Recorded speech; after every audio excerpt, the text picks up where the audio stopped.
ಚಿಕ್ಕಬಳ್ಳಾಪುರ ಜಿಲ್ಲೆಯ ವಾಟದ ಹೊಸಹಳ್ಳಿಯಲ್ಲಿ ಸದ್ಯ ಕೆರೆ ನೀರು ಹಂಚಿಕೆಯ ವಿವಾದ ಉದ್ಭವ ಆಗಿದೆ.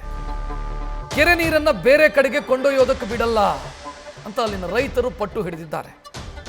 ಗೌರಿಬಿದನೂರು ನಗರಕ್ಕೆ ವಾಟದ ಹೊಸಹಳ್ಳಿಯಿಂದ ಕೆರೆ ನೀರನ್ನ ತೆಗೆದುಕೊಂಡು ಹೋಗೋದಕ್ಕೆ ಕಾಮಗಾರಿಗೆ ಇವತ್ತು ಶಂಕುಸ್ಥಾಪನೆಯನ್ನ ನೆರವೇರಿಸಲಾಗಿದೆ. ಕಾರ್ಯಕ್ರಮದಲ್ಲಿ ಕಪ್ಪು ಬಾವುಟ ಪ್ರದರ್ಶಿಸೋದಕ್ಕೆ ರೈತರು ನಿರ್ಧರಿಸಿದ್ದಾರೆ. ವಾಟದ ಹೊಸಹಳ್ಳಿ ಗ್ರಾಮದ ನೀರು ನಮ್ಮ ಗ್ರಾಮದ ಸುತ್ತಮುತ್ತ ಅಂದ್ರೆ ಈ ಕೆರೆಯ ಅಚ್ಚುಕಟ್ಟು ಪ್ರದೇಶಕ್ಕೆ ಮಾತ್ರ ಬಳಕೆಯಾಗಬೇಕು, ನಗರಕ್ಕಲ್ಲ.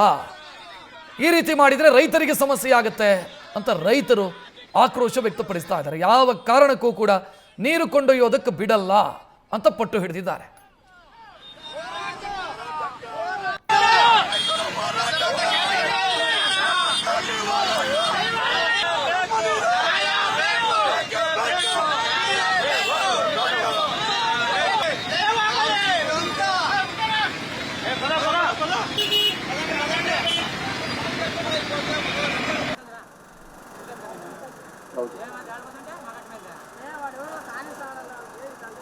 ವಾಟದ ಹೊಸಹಳ್ಳಿಯ ಕೆರೆಯ ನೀರನ್ನ ಗೌರಿಬಿದನೂರಿಗೆ ತೆಗೆದುಕೊಂಡು ಹೋಗುವಂತ ಪ್ರಯತ್ನಕ್ಕೆ ಅಲ್ಲಿ ವಿರೋಧ ವ್ಯಕ್ತವಾಗಿದೆ.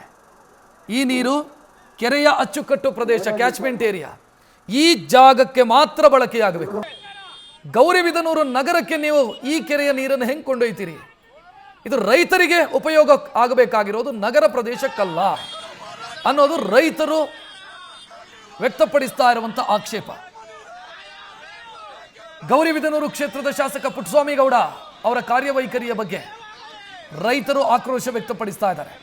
ಪುಟ್ಟಸ್ವಾಮಿ ಗೌಡರು ಈ ನೀರನ್ನ ಗೌರಿಬಿದನೂರಿಗೆ ಕೊಂಡೊಯ್ಯೋದಕ್ಕೆ ಹೊರಟಿದ್ದಾರೆ. ರೈತರಿಗೆ ಮರಣ ಶಾಸನ ಬರೀತಿದ್ದಾರೆ. ಆ ಮೂಲಕ ಶಂಕುಸ್ಥಾಪನೆ ಮಾಡೋದಕ್ಕೆ ಬಿಡಲ್ಲ ಮತ್ತು ಕಾಮಗಾರಿ ನಡೆಸೋದಕ್ಕೆ ಬಿಡಲ್ಲ ಅನ್ನೋದು ರೈತರ ಆಕ್ಷೇಪ.